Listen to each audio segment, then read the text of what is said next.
Don't ignore it. Don't accept this. I knew Jews were under attack in Israel, and that is horrific. And now in our own country, anti-Semitic demonstrations, riots in plain view. This is insane. And quite frankly, Democrats are allowing it. They seem to be sanctioning it, and in some cases, even facilitating what is happening. Anti-Semitism, Jewish people under assault in America. Could you believe it? Can you believe it?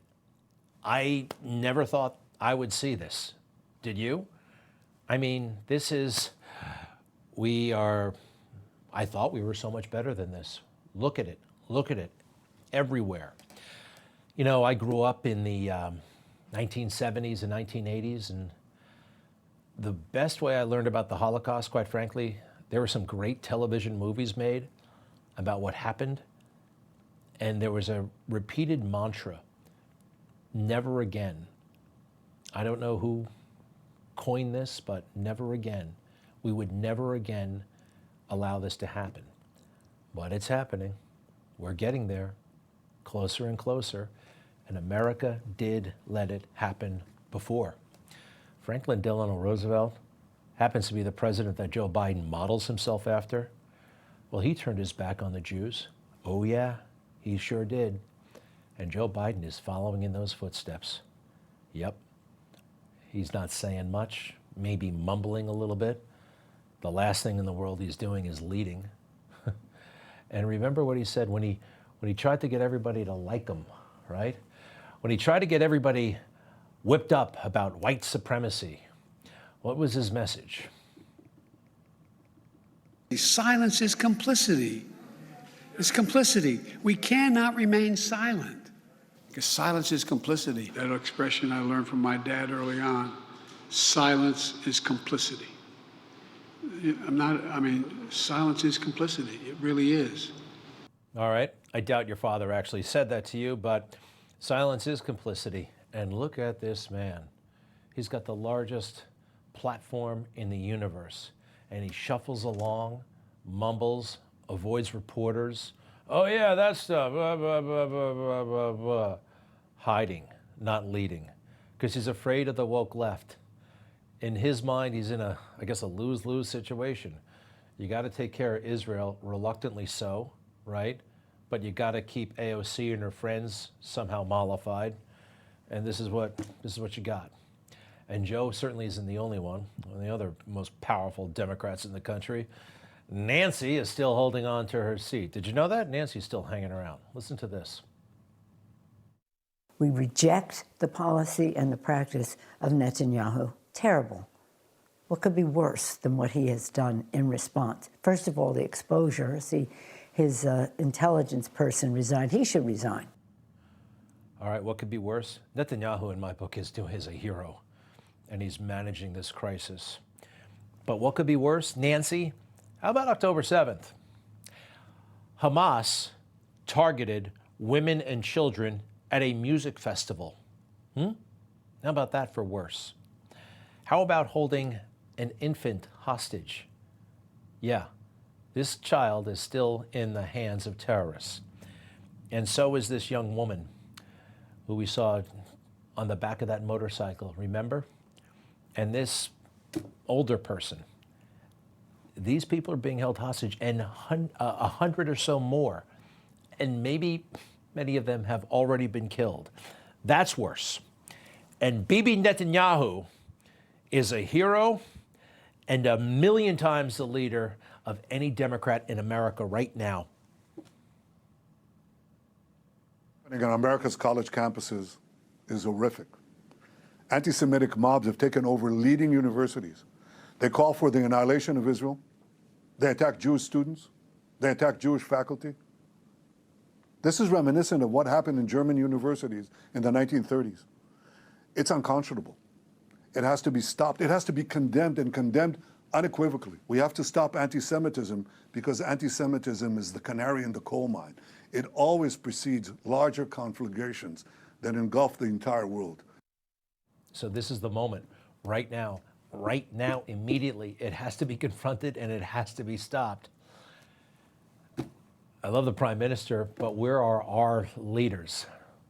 They're not meeting this moment. They're running from it. We've got some good ones out there, but no. National leadership right now, let's face it, the Democrats are running the show. And too many of them, they're into this. A lot of them even like it. You know who Professor Galloway is? Scott Galloway, super smart guy. And he's been speaking boldly and so strongly about a lot of things. The economy, our society, and Israel. And the hypocrisy of so much of what's happening. This was a level of hate on an iceberg that was 99.9% below the waterline, but we didn't know the volume. And I do think there is a double standard. I walked by NYU last night. What I saw was peaceful protests. But I can tell you, if I went into the NYU square with a white hood on and said, lynch the blacks or burn the gays, my ID would be shut off by that night. And I would never work in academia again. There would be no need for the words context or nuance. I wouldn't be protected by terms like First Amendment or free speech. I would be out of the world of academia. 100%, Professor. And some of these college kids who are demonstrating, a lot of them don't know what the hell they're doing, right? You know, there's urbanologists call it the fun and profit of the riot, right? It's fun. It's fun to blow off school and run around and yell and scream, even though you don't know what the hell you're talking about. So many of these kids are lost. There's so much going on right now, and they're at a real disadvantage in a lot of ways.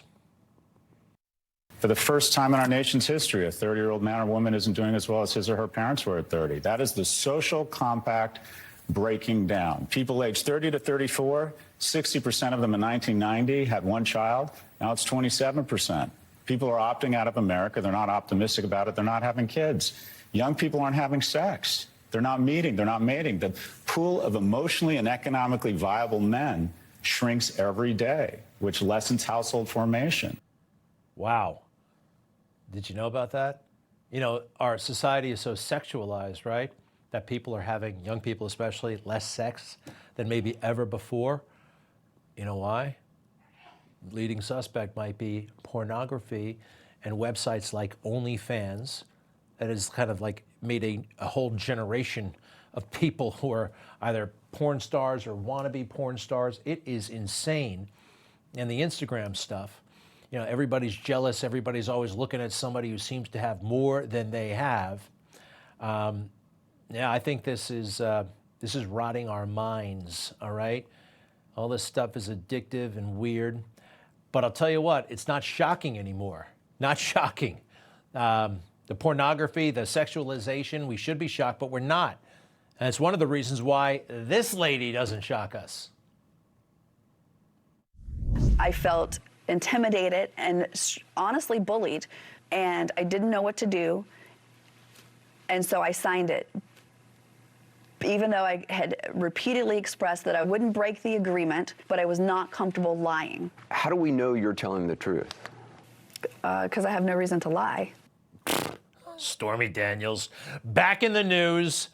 She alleges that she met Donald Trump almost 20 years ago, yet they're having a trial about this matter right now. I don't believe her for a lot of different reasons. I'll go through it in the days ahead. But number one is right here.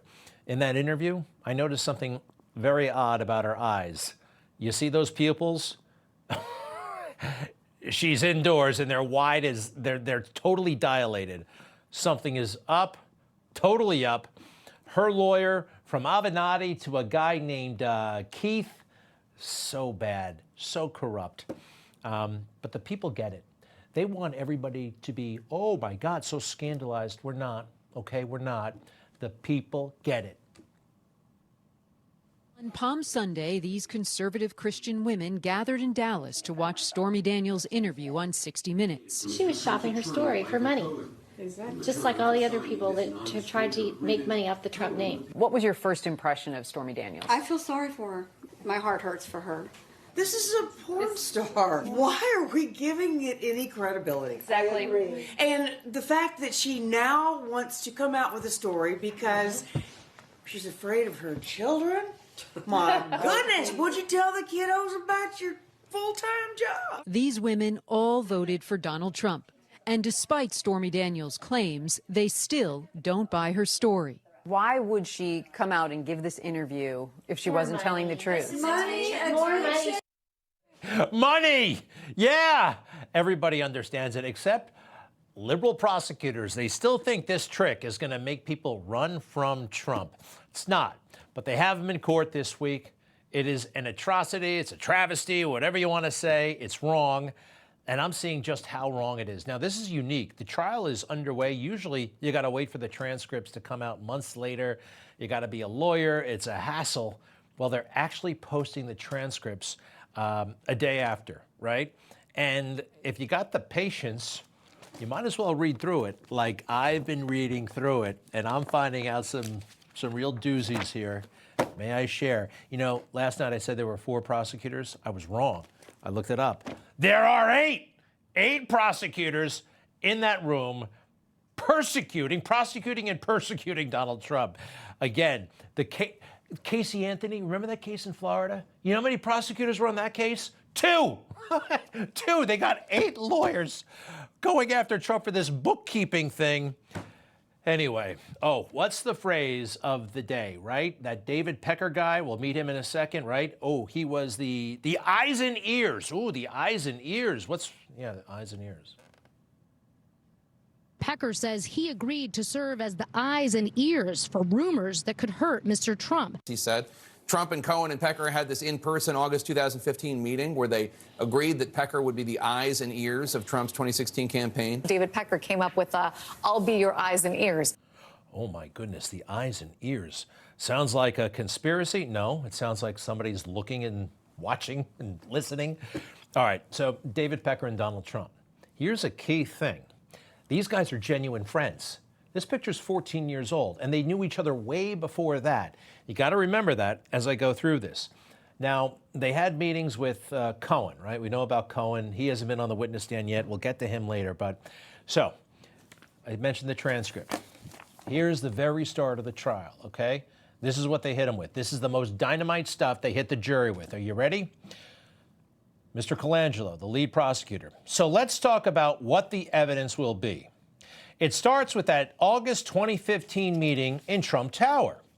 The defendant had just announced that he was running for president, and he asked his friend David Pecker to come to Trump Tower to talk.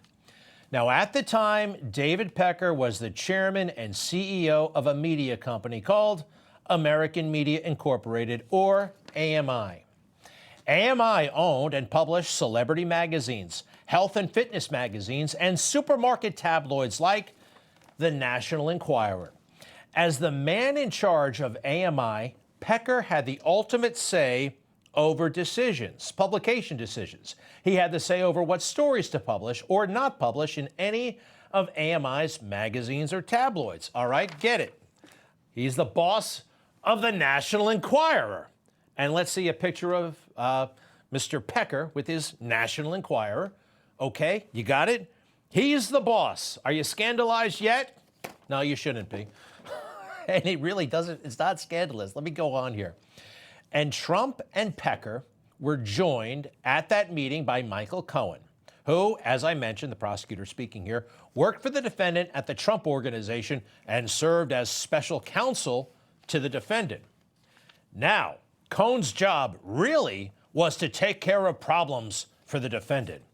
You will hear evidence at trial that he was even referred to as Trump's fixer. And he spent a lot of time, the fixer, the fixer, the fixer. Who cares? People have fixers, okay? I want to show you somebody. This is Bradley Tusk. He wrote a book called The Fixer. Guess who Bradley Tusk was a fixer for? Senator Chuck Schumer, Michael Bloomberg, all right? The fixer. They try to make it oh my God, a fixer.